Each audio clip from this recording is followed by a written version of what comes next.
Fala meu amigo, minha amiga, seja muito bem-vindo aqui a mais uma aula do canal Química com o professor Eduardo Souza.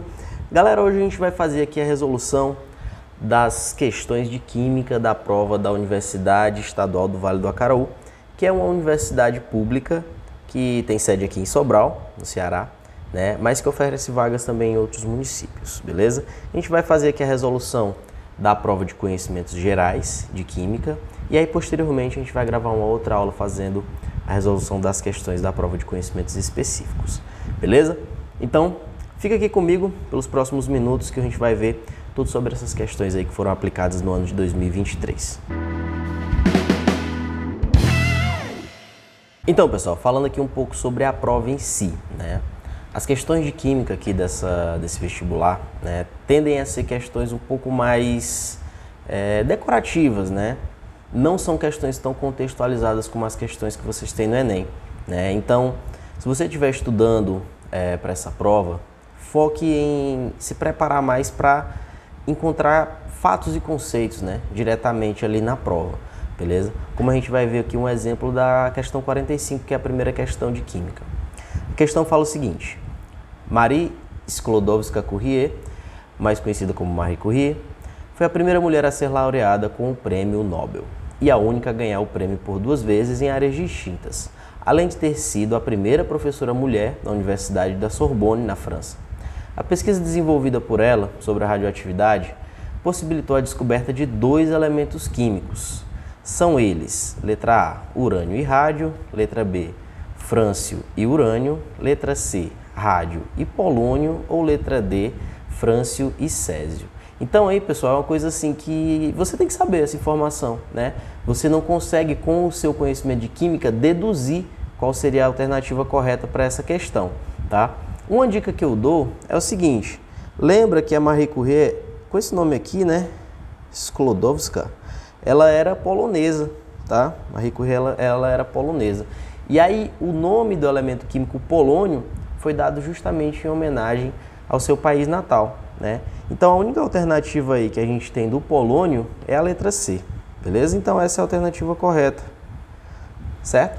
Lembre sempre que ela foi quem descobriu o polônio. E aí quando você vê uma questão nesse sentido aí, que esteja falando lá sobre o polônio, essa vai ser a alternativa correta, tá bom? Então a questão de boa, né? Você tem que ter mais um conhecimento aí histórico, né, da química do que ter um conhecimento de química de fato.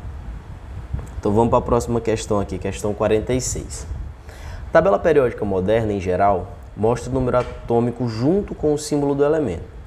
E o número atômico também indica o número de elétrons nos átomos de um elemento. Sendo a tabela periódica uma importante ferramenta, pois possibilita prever com considerável precisão as propriedades e as tendências periódicas em um grupo ou período. Considerando que um átomo de certo elemento tenha 11 elétrons, sem consultar a tabela, é possível afirmar corretamente que: letra A, é o elemento representativo e faz parte do grupo 11 da tabela periódica. Letra B, é um metal de transição, faz parte do grupo 11 da tabela e tem subcamada S parcialmente preenchida.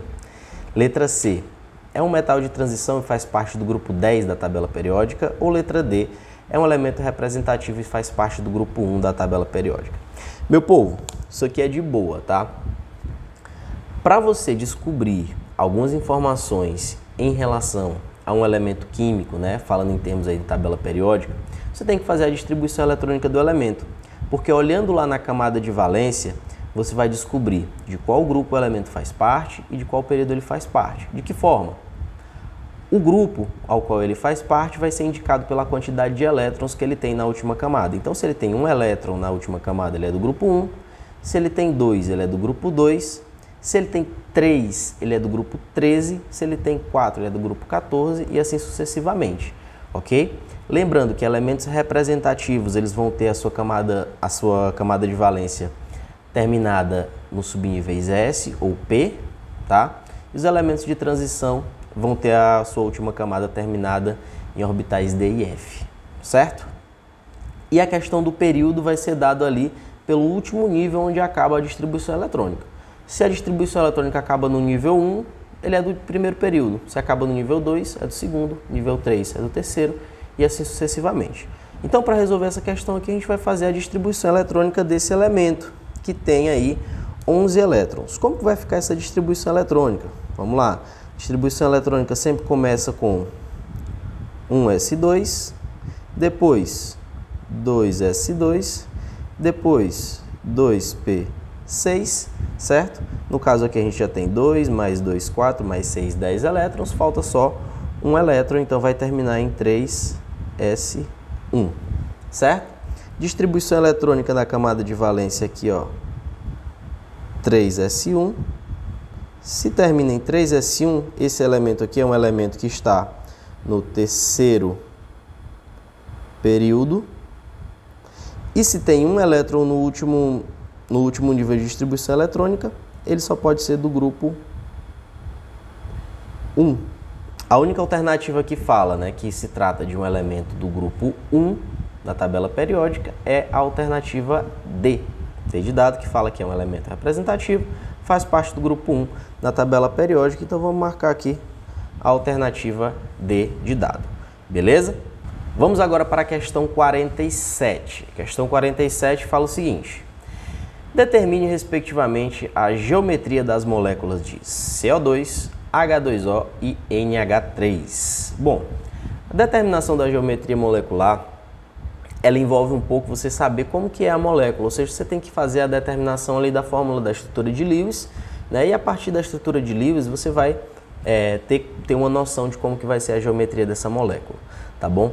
Lembrando aí da teoria da repulsão dos elétrons da camada de valência, tá bom? Então vamos começar aqui pela molécula de CO2. Como que eu faço para determinar essa estrutura de Lewis? Eu faço da seguinte forma, né? Claro, tem N maneira de fazer isso, inclusive você saber memorizado, né? Porque você vai estudar tanto, mais tanto, mais tanto, vai ver tanto a molécula de CO2, vai ver tanto a molécula de água, vai ver tanto a molécula de amônia, que você vai saber automaticamente qual que é, né, a geometria dessas moléculas. Mas vão haver situações, né? Vai aparecer moléculas às vezes que você não sabe de cabeça, né? Então você tem que determinar a estrutura de Lewis e depois determinar a geometria. Mas vamos lá, como que a gente faz isso, pessoal?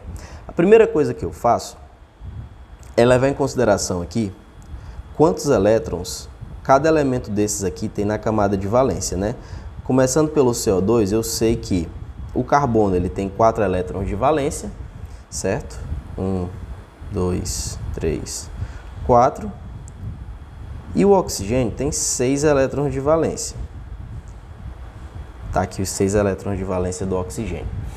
A gente vai levar em consideração aqui quantos elétrons de valência a molécula tem como um todo, tá? Então eu vou considerar os elétrons de valência de um carbono e de 2 oxigênios, tá?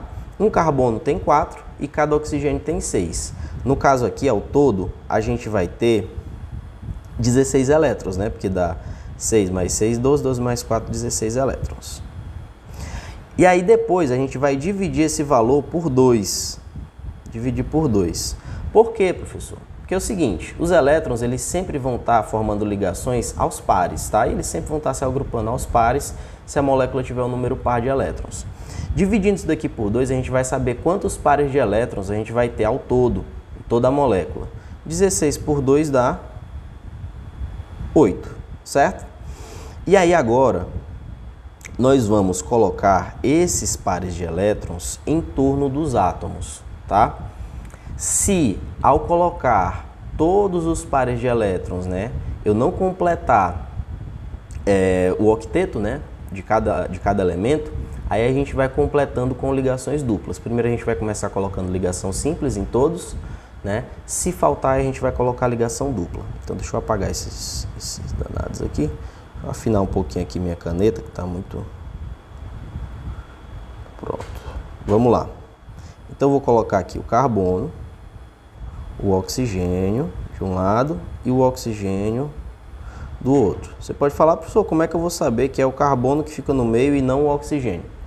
Geralmente, né, vai ficar ali no meio o elemento que tem uma maior energia de ionização, tá bom? Bora lá. Vamos colocar aqui os elétrons aos pares, começando aqui pelas ligações. 1, 2, 2 pares, né? A gente tem 8 ao todo, certo? Então vou colocar aqui agora do oxigênio. 1, 2, 3, 4, 2, 3, 4. Agora a gente já tem 1, 2, 3, 4, 5, 6 pares. Olha só, pessoal. Faltam 2 pares para completar aqui a molécula.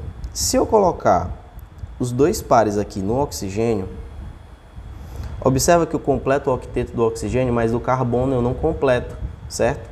Então, esses 2 pares últimos aqui, eles vão acabar formando ligações múltiplas. Beleza? Ligações múltiplas. Então, se eu tenho aqui 2 pares entre carbono e oxigênio, isso aqui é uma ligação dupla. Então, como que é a molécula do CO2? Vai ser assim, ó. C, dupla, dupla, O, O. Como que você vai saber a geometria com base nisso, gente? Geometria é o seguinte. Os elétrons, gente, ao redor da molécula, ao redor do átomo central, eles vão sempre tentar manter ali a maior distância possível entre si, porque eles são negativos, né? Então eles vão sofrer força de repulsão mútua. Nesse caso aqui, como o carbono não tem elétrons livres aqui, né? O carbono não tem elétrons livres no meio, a maior distância entre esses elétrons que estão formando a ligação com o oxigênio vai ser um ângulo de 180 graus, tá? Um ângulo aqui, ó, de 180 graus. Então, nesse caso, né, a geometria só pode ser o quê? Linear, tá bom? Linear. E aí eu já olho aqui nas alternativas e a gente vai eliminar tudo aquilo que não falar que a geometria do CO2 é linear, que no caso aqui é a letra B, que está dizendo que a geometria é angular, e a letra C também, que fala que a geometria do CO2 é angular, tá bom? Vamos lá, vamos para a próxima molécula, que é a molécula de água. Molécula de água, eu tenho, no caso, 6 elétrons aqui do oxigênio, tá? E tem 1 elétron de cada hidrogênio. Então, ao todo aqui a gente tem 4 pares de elétrons, né? 8 elétrons ao todo, 4 pares de elétrons. Então, vamos colocar aqui o oxigênio no meio, certo? E aí a gente vai colocar um hidrogênio de cada lado. E aí agora nós vamos distribuir os pares de elétrons que estão faltando. Aliás, e aí agora a gente vai distribuir aqui os pares de elétrons, tá bom? Vou colocar aqui um par, 2 pares. Completei já aqui a estabilidade do hidrogênio, né? A gente sabe que o hidrogênio se estabiliza com 2 elétrons. Então, os demais elétrons vão todos ficar aqui em torno do oxigênio. 1, 2, 3, 4. Tá aqui. A estrutura do oxigênio, a estrutura de Lewis é mais ou menos essa, tá? Agora você tem que lembrar do seguinte, para a determinação aqui da geometria. No caso do oxigênio, aliás, no caso da molécula de água, esses hidrogênios eles vão tender a ficar na parte de baixo da molécula, tá? E os elétrons livres vão ficar na parte de cima, formando um ângulo entre esses hidrogênios, certo? Na verdade, na realidade, o que vai acontecer é que essa molécula vai estar em constante movimentação, tá? Mas a estrutura mais estável dela é com os hidrogênios para baixo. Então, a geometria da molécula de água, ela é assim, né? Ela forma um ângulo aqui entre os hidrogênios. Por quê? Porque esses elétrons, eles vão sofrer repulsão mútua, tá? Então, a geometria da molécula de água, ela é angular, tá? É angular. E aí, falta pra gente aqui só a molécula de NH3. Vamos lá. Vou apagar aqui essa divisão para a gente colocar aqui o nitrogênio. O nitrogênio ele tem 5 elétrons de valência, certo? 5 elétrons de valência. E o hidrogênio tem 1 elétron de valência. Ao todo aqui a gente vai ter 8 elétrons também, assim como a molécula de água. Ou seja, a gente vai ter 4 pares de elétrons. Vou começar colocando aqui o nitrogênio e os hidrogênios na redondeza. Vou botar mais para cima. Hidrogênio, hidrogênio, hidrogênio. Agora a gente vai colocar os pares de elétrons. Vou colocar uma aqui, uma aqui, uma aqui. Eu falei que eram 8 elétrons, ou seja, eram 4 pares. Então vai ficar faltando ainda um par de elétrons aqui na parte de cima do nitrogênio. Então eu tenho um par de elétrons livres, tá? Como que vai ficar essa geometria? Você tem que colocar o nitrogênio no meio. E aí, como eu tenho um par de elétrons livres aqui em cima, esse par de elétrons livres acaba empurrando os hidrogênios para baixo, formando uma espécie de uma pirâmide, tá? Uma pirâmide. E aí, gente, nesse caso aqui, a geometria só pode ser pirâmide trigonal, tá? Pirâmide trigonal. Se não tivesse esse par de elétrons aqui em cima do nitrogênio, aí seria trigonal plana, que é um tipo de geometria que a gente tem na molécula de BH3, que a gente tem na molécula de BF3, geralmente ali moléculas que tem o elemento boro, né?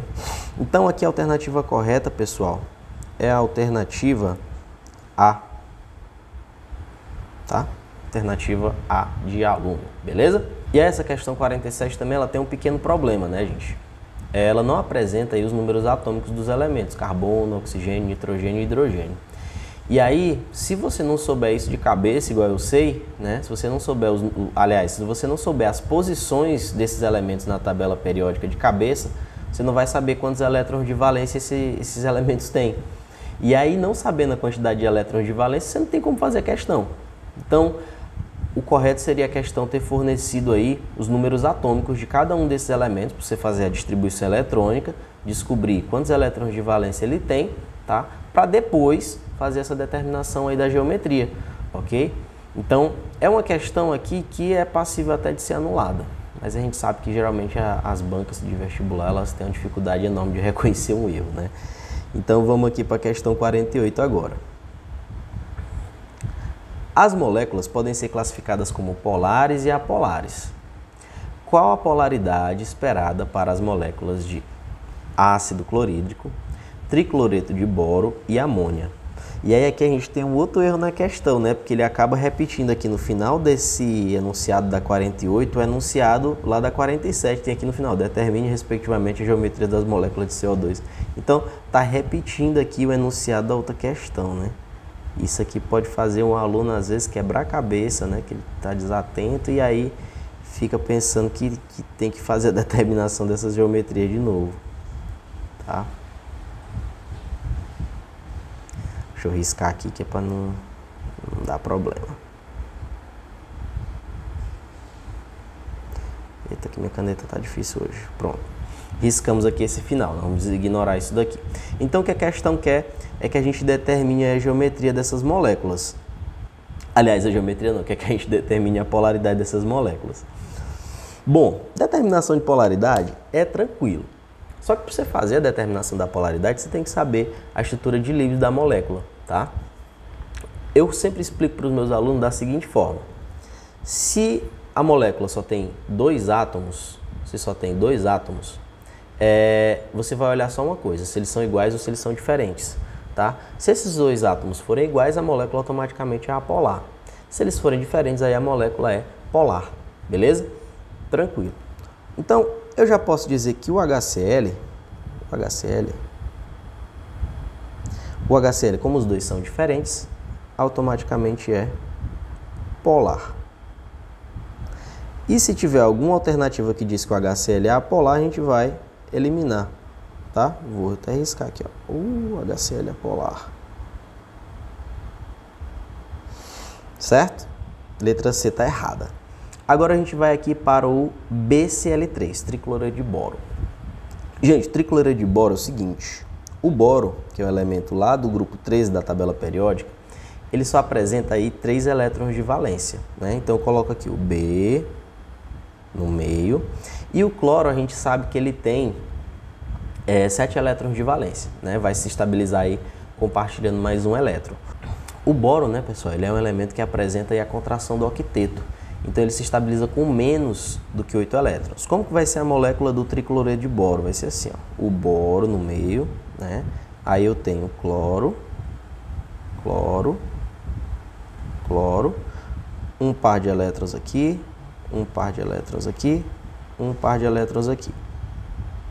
Lembrando que ao todo, né, como o boro tem 3 elétrons de valência e cada cloro tem 7 elétrons de valência, ao todo a gente vai ter 24 elétrons ou 12 pares. Já coloquei 3 aqui, vou colocar os demais. 5, 6, 7, 8, 9, 10...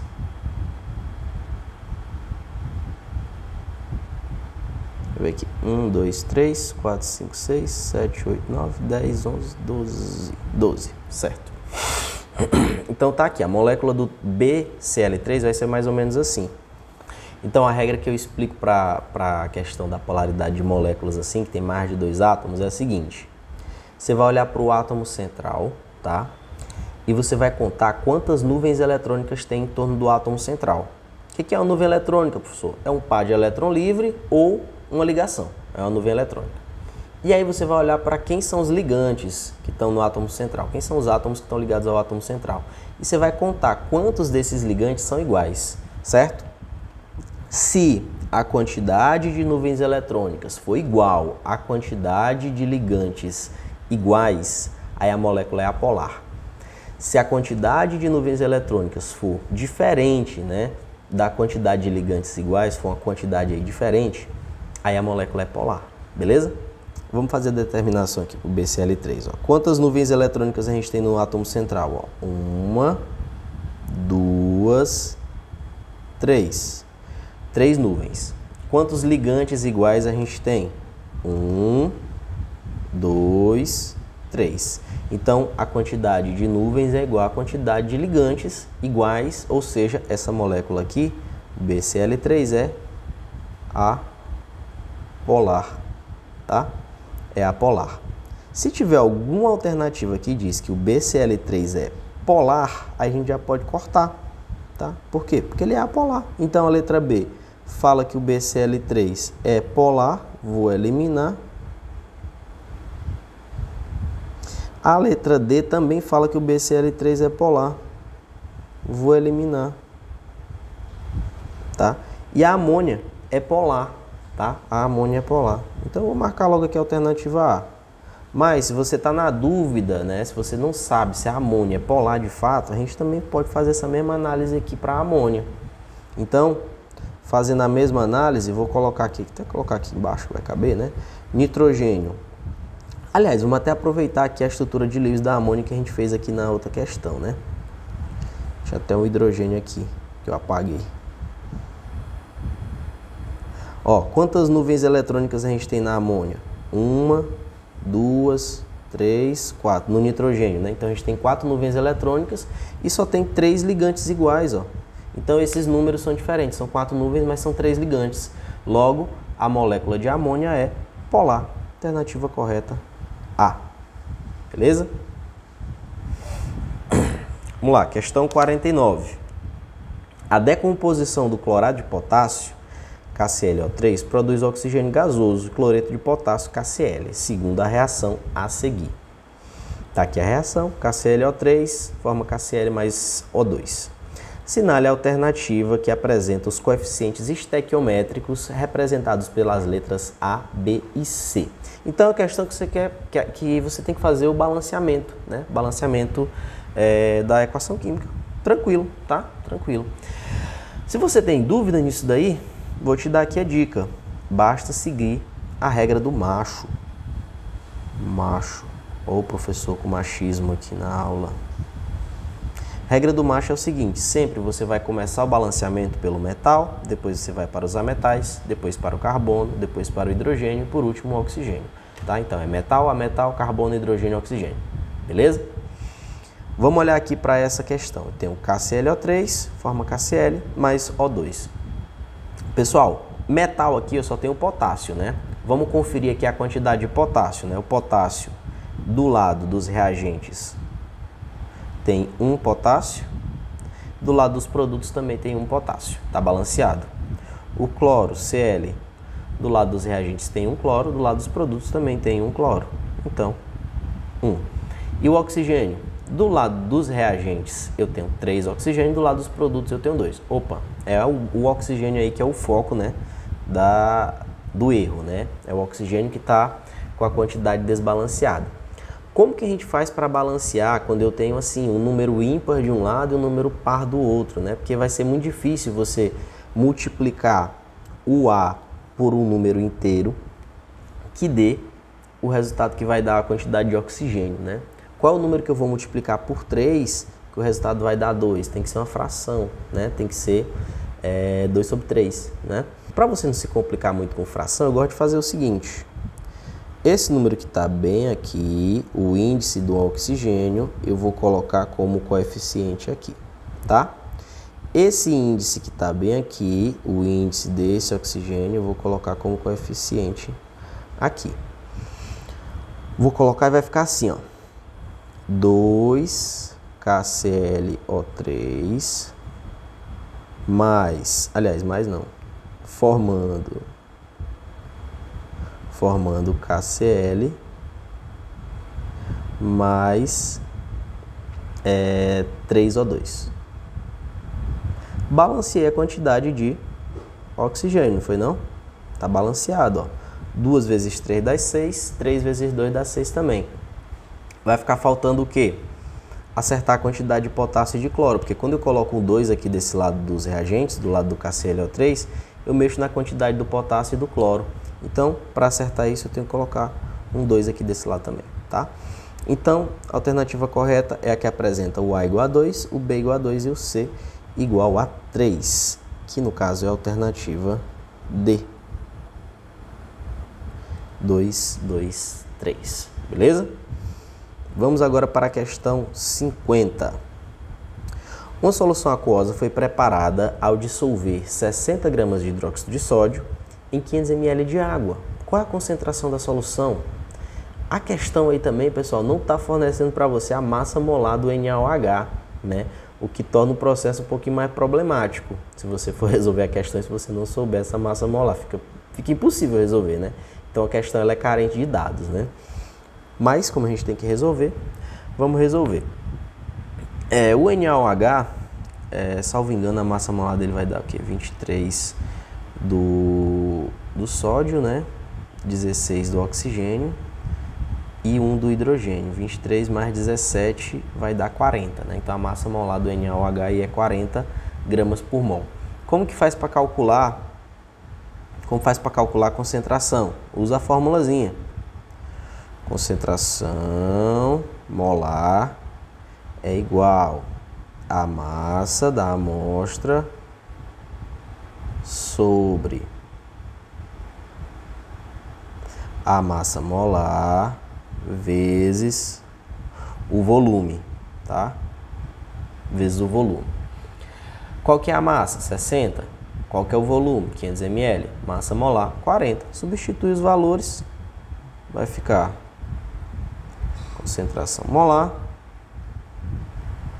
igual a 60 sobre o volume, tem que ser em litros, tá, gente? Porque ele pergunta mol por litro, então aqui é 0,5 vezes 40. Corta aqui o 0. Pá. 4 vezes 0,5 vai dar 2. 6 dividido por 2 dá 3. Né? Então vai ficar, ó, 4 vezes 0,5, 2. 6 por 2, 3. Então a alternativa correta, letra C, 3 mol por litro. Tranquilo também de responder essa questão, muito de boa. Vamos agora para as duas últimas questões. Questão 51. É correto afirmar que um ácido de Bronsted é uma substância capaz de ceder um próton e uma base de Bronsted é uma substância capaz de aceitar um próton. Cada base de Bronsted tem uma base conjugada e cada ácido de Bronsted tem um ácido conjugado. Segundo Augusto Arrhenius, ácido é toda substância que em água libera íons OH-, sendo base toda substância que em água libera íons H+. E D, segundo Gilbert Lewis, bases são espécies capazes de receber pares de elétrons e ácidos são espécies capazes de doar pares de elétrons. Então, a questão brinca aí com a questão das definições de ácido, né? A gente tem 3 definições de ácido principais, que é a definição do ácido de Arrhenius, né, a mais simples. Depois a gente tem a definição de ácido de Bronsted e depois a gente tem a definição de ácido de base de Lewis. O que é um ácido ou uma base de Arrhenius? Um ácido, segundo Arrhenius, é uma substância que em água, ela vai doar H+, e uma base é uma substância que em água ela vai liberar OH-. Isso que é a definição de ácido de Arrhenius. Para Bronsted, um ácido é toda substância capaz de liberar H+, independente de estar em água ou não. E uma base, toda substância capaz de aceitar H+, de receber um próton H+, tá? Definição de Lewis. Um ácido é toda substância capaz de receber um par de elétrons. E uma base é toda substância capaz de doar um par de elétrons, tá? Então agora vamos fazer as correções aqui em cada alternativa. Alternativa A, um ácido de Bronsted é uma substância capaz de ceder um próton. Beleza. E uma base de Bronsted é uma substância capaz de aceitar um próton. Tá certo. É isso aí mesmo. Tá certo. Eu vou até marcar aqui, tá? Alternativa A, tá certo. B, cada base de Bronsted tem uma base conjugada e cada ácido de Bronsted tem um ácido conjugado. Na verdade é o contrário, né? Cada ácido, na verdade isso aqui é na definição de Lewis, né? Nem tem sentido isso aqui, né? Mas essa questão de ácido base conjugada é que geralmente o ácido tem uma base conjugada e a base tem um ácido conjugado. C, segundo Arrhenius, ácido é toda substância que em água libera íons OH-, está errado, libera H+. E a base toda substância que em água libera íons H+, errado, libera OH-. D, segundo Gilbert Lewis, bases são espécies capazes de receber pares de elétrons. Não, pessoal, base é aquela substância capaz de doar pares de elétrons. E os ácidos são espécies capazes de doar pares de elétrons. Não, são capazes de receber. Receba. Tá? Então, a alternativa correta dessa questão, letra A. Mais uma questão bem decoreba, né? Se você não souber as regrinhas, você não vai nem para frente nem para trás. E agora, a última questão, questão 52. Reação do íon cobalto 3 com amônia forma um íon complexo, descrito na reação a seguir.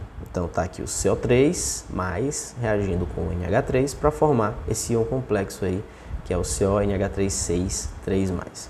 Sobre a reação, pode-se afirmar que íon cobalto age como base de Lewis. B, íon cobalto age como ácido de Lewis. C, o íon cobalto age como uma base de Bronsted. Ou D, o íon cobalto age como ácido de Bronsted. Pessoal, vamos lembrar que a amônia ela tem um par de elétrons livres aqui, tá? Ela tem um par de elétrons livres aqui. E aí, nessa situação, ela vai formar com o cobalto, né, seis ligações covalentes coordenadas, né? Inclusive, essa reação aqui, ela nem está balanceada, né? Ela tinha que ter os 6 aqui, tá? Para ficar certinho. Vai formar 6 ligações covalentes coordenadas. De que forma que essas ligações vão ser formadas? Com o NH3 doando um elétron para o cobalto 3+. Então, o NH3 vai doar elétron, o cobalto vai receber elétron. Vamos voltar lá para a definição de Lewis. O ácido é aquele que recebe um par de elétrons, a base é aquele que doa um par de elétrons. Então, nessa situação aqui, o cobalto, CO3+, vai agir como ácido. Tá? Você pode lembrar também que a amônia, né, o NH3, ele tende a ser uma substância básica, né? Tende a ser uma substância básica. Então, pela definição de Lewis, né, toda reação vai ter lá um ácido e uma base. Então, se a amônia é a base, o cobalto só pode ser o ácido, beleza? Então, nessa questão aí, a alternativa correta é a letra B. Age como um ácido de Lewis. Não pode ser uma base de Bronsted, não pode ser um ácido de Bronsted. Por quê? Porque aí não tem H+, no cobalto, não tem H+. Então, se não tem H+, ele não pode ser ácido ou base de Bronsted. Beleza? Então, galera, com isso a gente encerra aí a resolução da prova da UVA, né? Vestibular 2024.1, prova que foi realizada aí no ano de 2023. Beleza? Posteriormente, a gente vai trabalhar aí com as questões da prova de conhecimentos específicos, né? Da prova das questões de química na prova de conhecimentos específicos, e vamos também fazer a resolução da prova em anos anteriores a 2024.1. Show? Então, não esquece de se inscrever aí no canal, dá um joinha, né? Compartilha esse vídeo aí com seus amigos para ajudar o canal aqui do professor a crescer. Valeu? Então, tchau, tchau.